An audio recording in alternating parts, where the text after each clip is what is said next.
Hola, ¿cómo están? Bienvenidos. Esta es otra edición de Eduardo Ledesma Pregunta, aquí en los estudios de El Litoral Radio.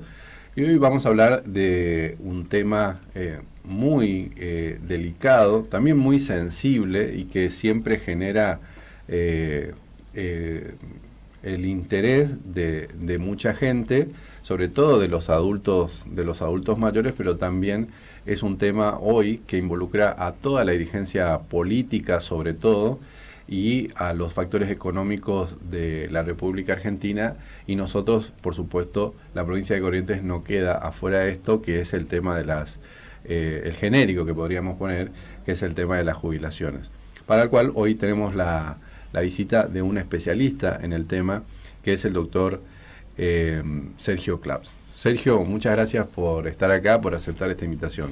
No, gracias a vos por la invitación. Tanto tiempo. Tanto tiempo, exacto.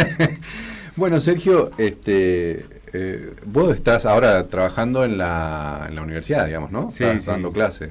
Soy profesor de la universidad, sí, tengo una dedicación full time ahí y me dedico exclusivamente a eso. Pero, bueno, hace unos años, increíble cómo pasa el tiempo, por eso decíamos también esa cantidad de tiempo que por ahí no es tan habitual la charla, ¿no? Estuviste hasta el 2009 como gerente general del Instituto de Previsión en la provincia de Corrientes y bueno, vamos a hablar un poquito del tema. Pero a todos nuestros invitados, para empezar, empezamos con cuestiones más personales, ¿no? ¿Quién es Sergio Leandro Claps? Bueno, Sergio Leandro Claps es una persona común, criado en una familia de la clase media.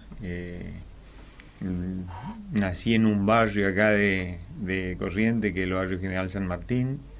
Y bueno, una familia bien constituida que me han transmitido valores, y los mismos valores hoy le transmito a mi familia. Tengo una hermosa familia constituida por mi esposa Alejandra y 3 hijos, los 3 ya adolescentes, una recién recibida como abogada y los otros 2 haciendo los estudios universitarios. Y bueno, hice toda mi carrera en lo que es el tema de la educación pública.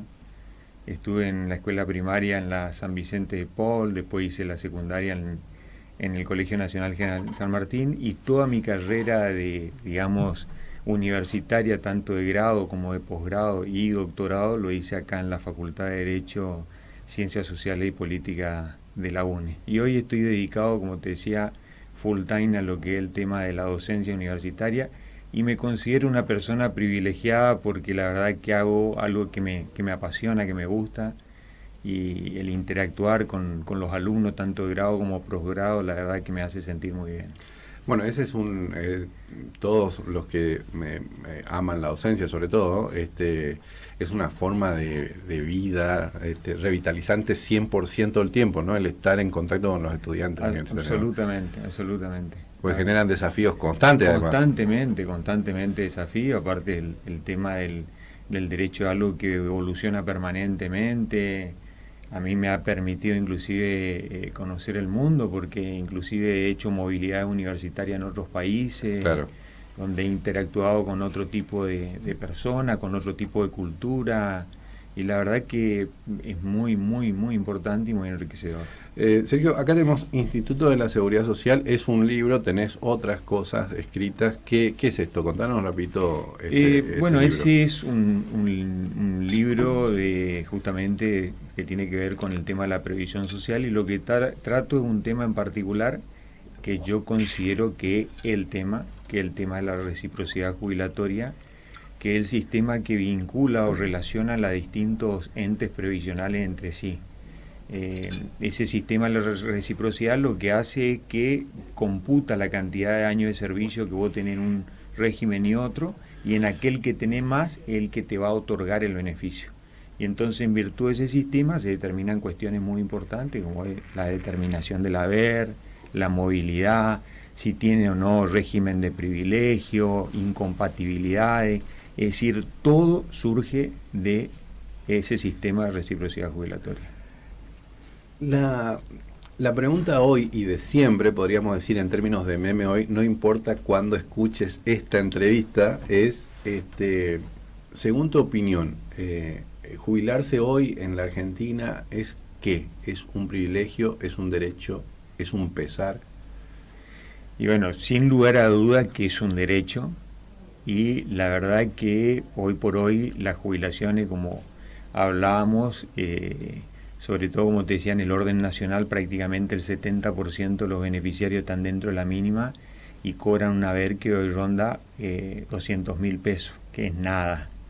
Entonces, sin lugar a duda de que esas personas, aparte de tener un derecho, también hoy tienen un pesar, ¿no?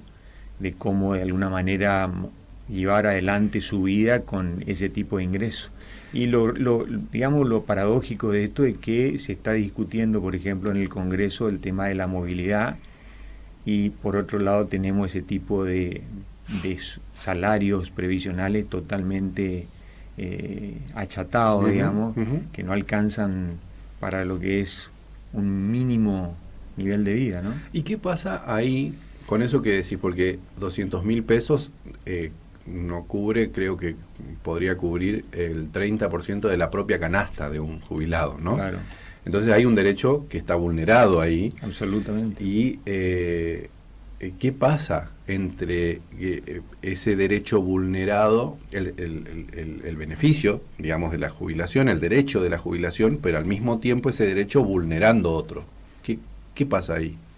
Y bueno, es una situación de prácticamente hoy el jubilado no tiene mecanismo alguno para mejorar ese tipo de situación, porque en realidad el sistema nacional lo que ha permitido es que, por ejemplo, haya ingresado al sistema muchísimas personas que no han tenido la cantidad suficiente de aporte, donde ingresó prácticamente un flujo de 2 millones de personas, y entonces es lo que el Estado te puede brindar.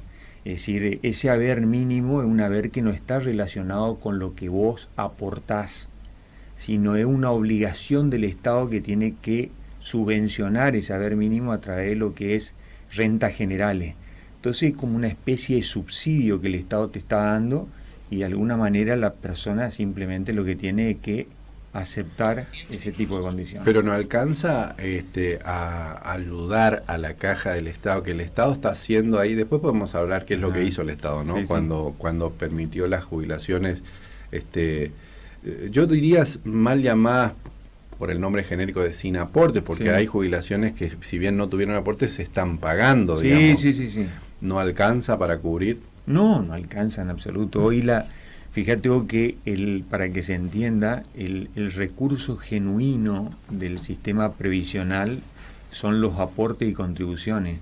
Y para que ese sistema de reparto funcione normalmente, se entiende que debe existir 3 aportantes por cada beneficiario. Y hoy en el nivel nacional hay 1,5 por 1.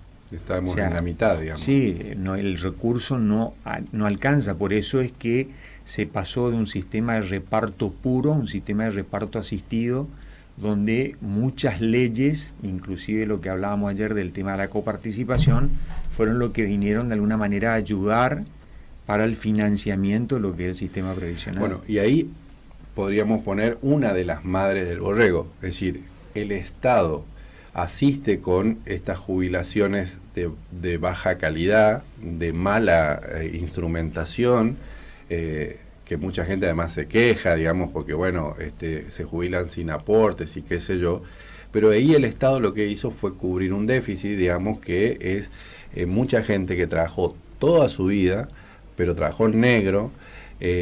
Cuando se jubilaba, cuando tenía la edad para jubilarse o se invalidaba por alguna razón, no había forma, y el Estado lo que hizo fue salir a asistirlo para no dejarlo morir, digamos, ¿no? Entonces ahí hay como, bueno, sí, está bien, no aportó, pero de la otra manera se moría, digamos, ¿no? Sí. Entonces, ¿cómo hacer ahí?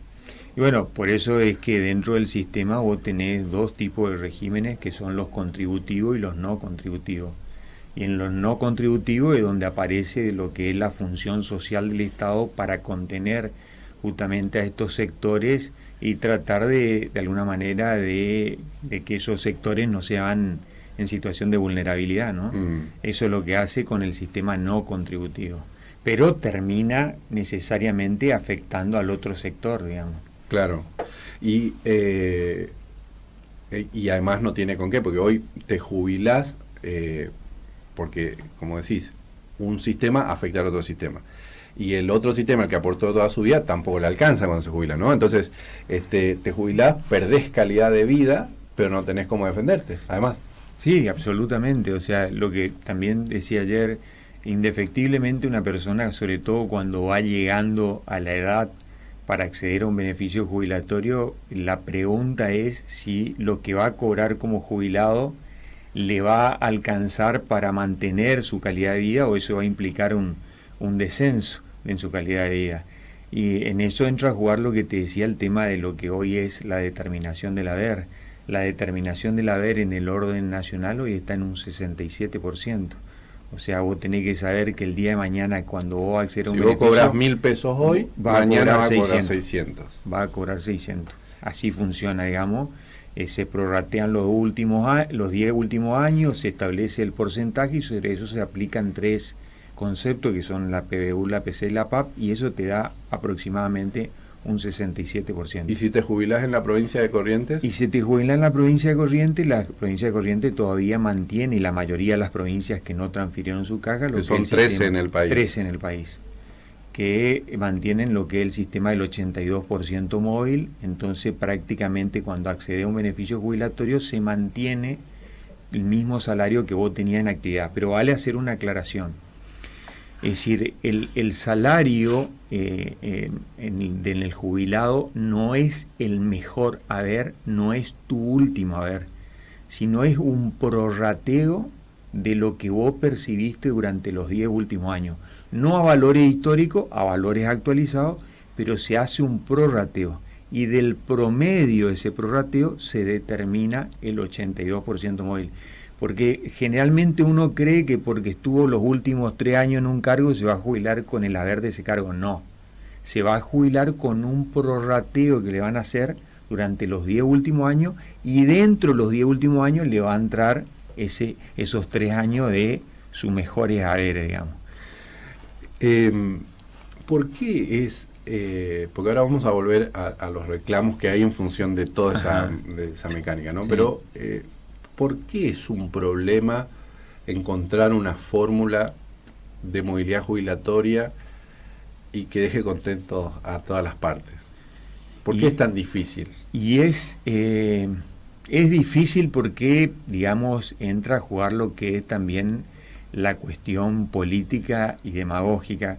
También, como comentaba, yo tuve la invitación de un legislador para formar parte de los oradores ahí sobre el debate en el tema de lo que era la movilidad jubilatoria, esta modificación que se tenía que introducir, y me mandó una lista de todos los proyectos, y entre eso, por ejemplo, uno de los proyectos que era del diputado de izquierda, él proponía el 82% móvil. ¿Viste? Ya tiran una cosa que es inviable, insostenible, y no se puede materializar.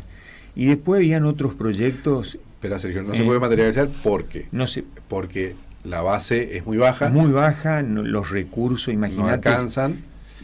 Y lo otro es que también en las conversaciones que tuvimos antes de esta entrevista, lo otro que está sucediendo es que la gente vive más. Sí, absolutamente. La cuestión demográfica incide significativamente, o sea, la expectativa de vida hoy ha aumentado de manera significativa. ¿Cómo era antes? El sistema cuando fue creado... Claro, el sistema cuando fue creado como para que dure aproximadamente 10 años. O sea, el sistema tenía que pagarle el beneficio previsional a una persona aproximadamente 10 años. O sea, a los 75 el hombre moría, a los 70 la mujer moría. Exacto. Ese era el cálculo que se hacía, y bueno, ese cálculo es lo que se utilizaba para establecer de que ese sistema sea sustentable. Bueno, hoy la gente vive el doble o el triple más que eso. Hoy vive el doble. Ahí tenemos un problema. Claro. Otro problema es que no hay la cantidad de aportantes para el jubilado. La falta de recursos genuinos en el sistema, lo que se llama la tasa de sostenimiento. Es decir, hoy, digamos... Eran 3 por 1. 3 por 1, hoy en la provincia debe tener aproximadamente 2,5 por 1, y en la nación, como te dije, 1,5 por 1. Y el otro problema es que hay cada vez menos trabajo registrado. Absolutamente, y después tener las cuestiones que terminan lo que se llama minando el sistema previsional, que por ejemplo el tema el desempleo, la caída del salario, lo que es el tema de los ítems en negro, porque hoy te dan un plus de 60.000 pesos, pero ese plus el día de mañana cuando vos te jubilas no está en tu jubilación.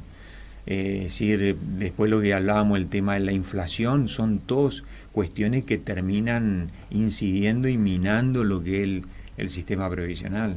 Y además el sistema previsional en la República Argentina, yo no sé, te preguntaría también por el sistema correntino, ¿cuánto incide? Porque ahí hay plata de verdad, digamos, ¿no? Desde los recursos totales de la nación, si la nación tiene 1.000 pesos, ¿cuánto se gasta en jubilaciones? En la provincia. En la nación es alto. Sí, altísimo lo que se gasta en, como te dije, prácticamente 9 puntos del PBI están destinados a lo que es el pago hoy de beneficios previsionales. Y eso tiene, en el caso de la provincia de Corrientes, ¿cuál es la incidencia que tiene la caja previsional en la torta de recursos que tiene la provincia? Y hoy actualmente yo no sabría, no manejo bien los números ya de lo que ¿En tu época cuánto era más o menos? Y más o menos aproximadamente un 30% de lo que se pagaba, digamos. Vos tenía aproximadamente algo así como 60.000 empleados públicos y 20.000 beneficiarios, digamos. Bueno, el actual titular del IPS dice que la masa pasiva de Corrientes está en el orden de los 34.000, 35.000 beneficiarios, ¿no? Ajá. Pero la incidencia es muy importante. Absolutamente, es una incidencia significativa en lo que tiene que ver, ya te digo, y sobre todo porque la provincia ha tratado de mantener lo que es este sistema del 82%, prácticamente el mismo porcentaje de incremento que le da al sector activo lo termina trasladando al sector pasivo. Entonces es realmente un esfuerzo importante que está haciendo la caja. Lo otro que te decía también con respecto al tema del reclamo que hoy está haciendo la provincia por el tema de lo que es el déficit previsional, bueno, que es un reclamo. Desarrollemos eso. Sí. ¿Por qué la provincia fue a la justicia? El gobernador lo hace públicamente, el reclamo previsional a la nación. ¿Qué es lo que está pasando? O sea, te hago un poquito de historia para que la gente entienda realmente cómo funciona esto. Es decir, en el año 94, cuando se creó el sistema integrado de jubilación y pensiones, aparte de lo que era el sistema de reparto, aparecen las llamadas FJP o el sistema previsional privado. Bueno, como el sistema de reparto se iba a sentir desfinanciado por la aparición de la FJP, ¿qué es lo que hizo? La nación le sacó un 15% de coparticipación a todas las provincias, por dos razones. La primera razón era porque estaba en la idea del mentor de esa ley, entre eso estaba Cavallo, de que todos los sistemas previsionales provinciales iban a pasar a la nación. Tanto que hoy el artículo que se aplica en materia de reciprocidad jubilatoria, que es el 168, está dentro de las disposiciones transitorias, porque era un tema que desaparecía. Bueno, ¿qué pasó? 13 provincias dijeron no, nosotros vamos a mantener el sistema previsional, entre esos Corrientes. Y lo otro era que se crearon las FJP, por lo tanto se pasó a un sistema de reparto asistido, pero esas AFJP hoy desaparecieron. Hoy volvemos a tener un sistema de reparto asistido, pero único. Entonces los dos fundamentos por el cual le sacaron a la provincia el 15% de coparticipación, que era el tema de que todas las cajas iban a traspasar a la nación, y el tema de la creación de la FJP no existe más. Entonces, ¿por qué la nación no le reintegró ese 15% de coparticipación a esas provincias? Entonces, como contrapartida de eso, ¿qué es lo que hizo la nación? Le dice, vamos a firmar una ley de compromiso federal. Y la ley de compromiso federal era una ley donde la nación asumía la obligación de financiar el déficit de las cajas previsionales siempre y cuando las cajas previsionales armonicen su legislación con la legislación nacional.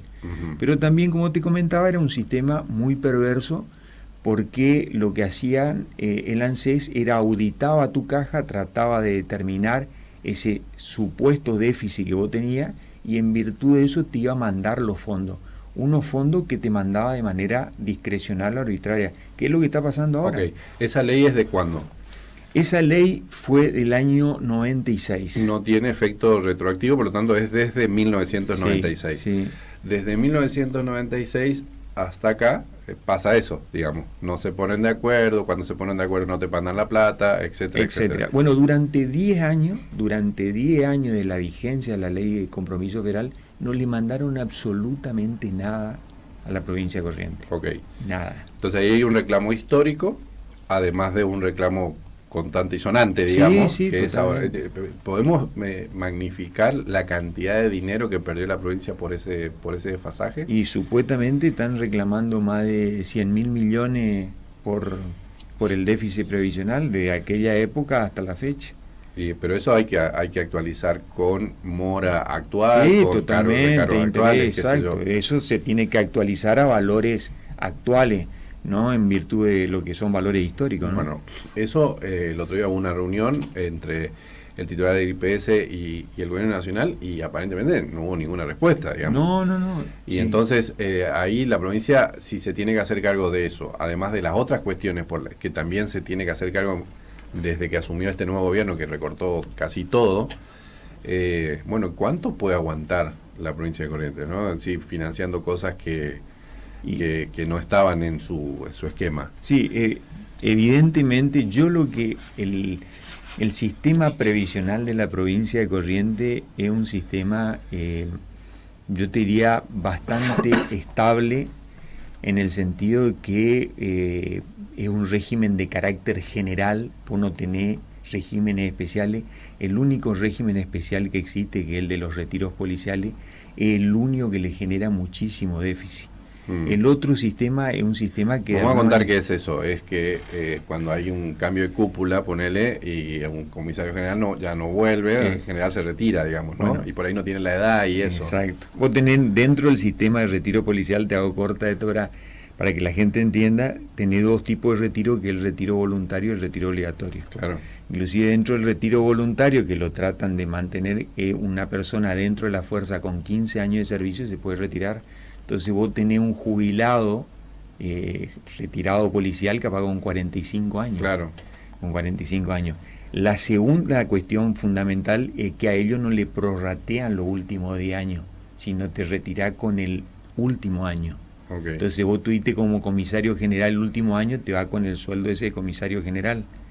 Y la otra cuestión que hay que tener en cuenta es por qué el sistema de retiro genera alto déficit, es porque en el sistema general, yo te decía, vos necesitas 3 aportantes por cada beneficiario. Acá no, el que se va, comisario general, y el que entra, un policía raso.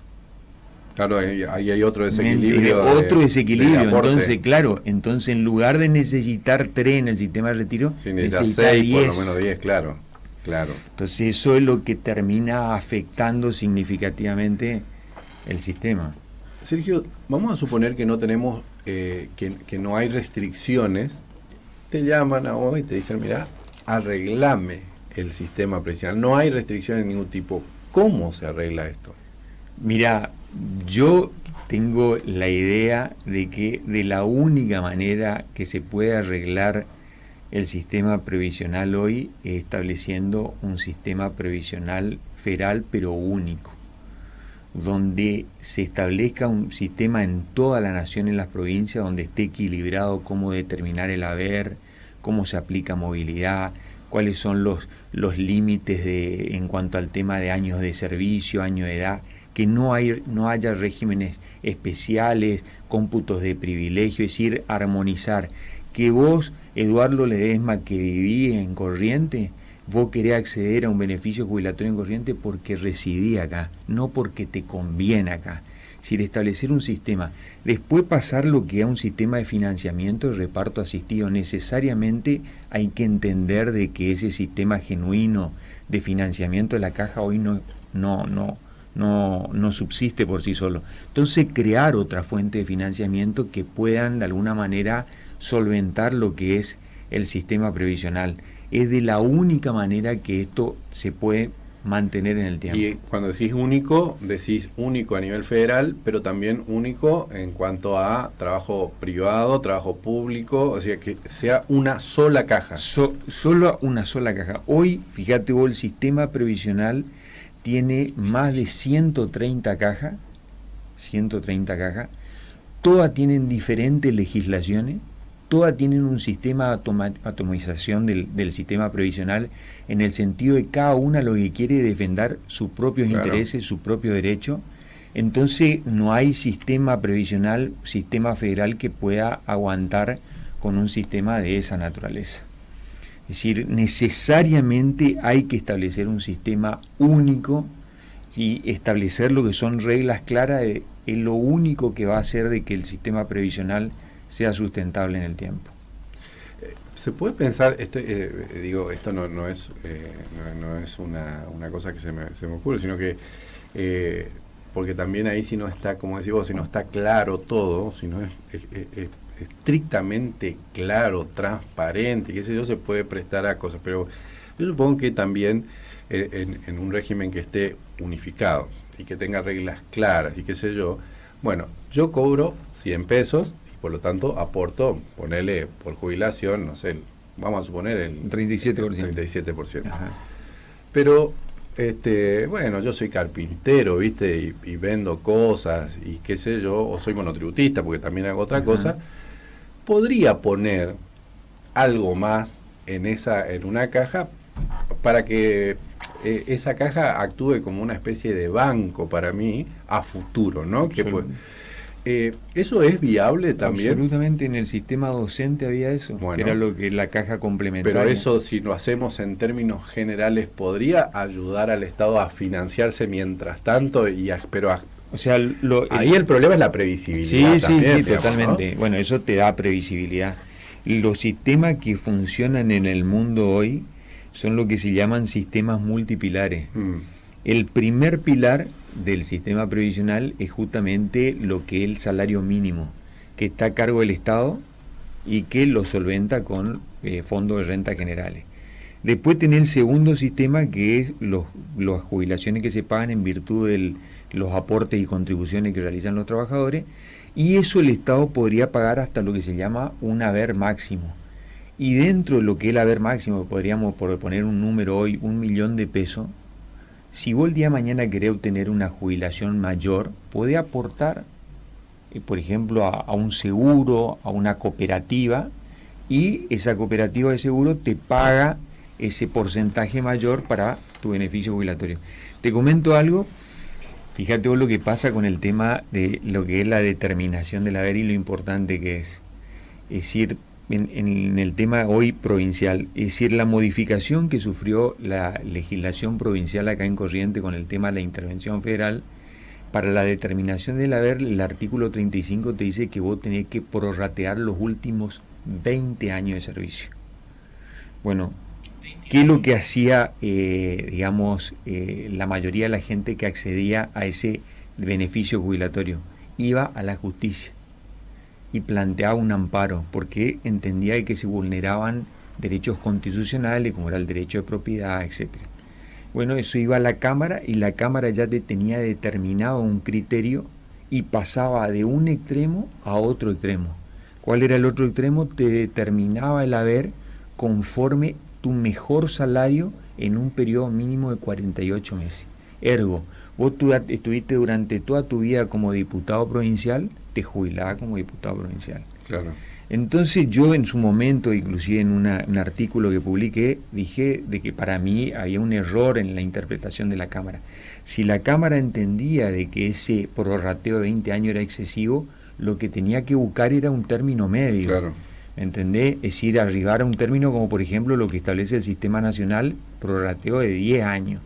Bueno, ese criterio que yo dije en su oportunidad, el año pasado sacó un fallo del Superior Tribunal acá de la provincia aplicando ese criterio de los 10 años. Otra situación más, la provincia cuando te determinaba el haber, te determinaba conforme únicamente los aportes que vos habías hecho en la provincia. Quiere decir, por ejemplo, vos trabajabas en la provincia y en la nación, cobraba un salario acumulado, por decirte, 1.000.000 de pesos. Vos te ibas a la provincia te computaba solamente lo provincial y te pagaba por 500.000. Que hacía vos, iba y reclamaba porque ahí sí se estaba afectando Claro. lo que era el tema del derecho de propiedad. ¿Me entendés? Son todas situaciones que se solucionan con esto otro. Bueno, ahí hay un aporte, bueno, porque vos tenés la doble condición esta de entender el régimen de la cuestión previsional y también estar relacionado con el derecho, ¿no? Claro. Tan importante el derecho para todas estas cosas, ¿no? Absolutamente. Sergio, muy claro, te agradezco muchísimo por este tiempo. Ojalá que a la gente también le sirva un poco para clarificar de qué estamos hablando cuando hablamos de jubilaciones y por qué es tan importante este tema, ¿no? Absolutamente, bueno, el agradecido soy yo por la invitación, como decís, después de tanto tiempo, uno va perdiendo el ritmo en este tipo de cosas. Pero vamos a conversar seguramente más seguido, tenemos que conversar de política también en algún momento. Soy el agradecido y yo creo que el tema previsional hay que tomarlo realmente como una política de Estado, muy importante. Justamente el tema de reconocer lo que es el legítimo derecho que surgen de esos artículos tan importantes de la Constitución Nacional como el artículo 14 bis, donde justamente la persona tiene que acceder a una jubilación que sea digna, ¿no? Claro. Después de haber trabajado tanto tiempo. Sergio, muchas gracias. No, gracias. A ustedes también gracias por estar ahí. Recuerden que este y los demás episodios se pueden ver en los repositorios digitales eduardo-ledesma.com del diario El Litoral, todas las semanas también por este canal. Muchísimas gracias y hasta la próxima.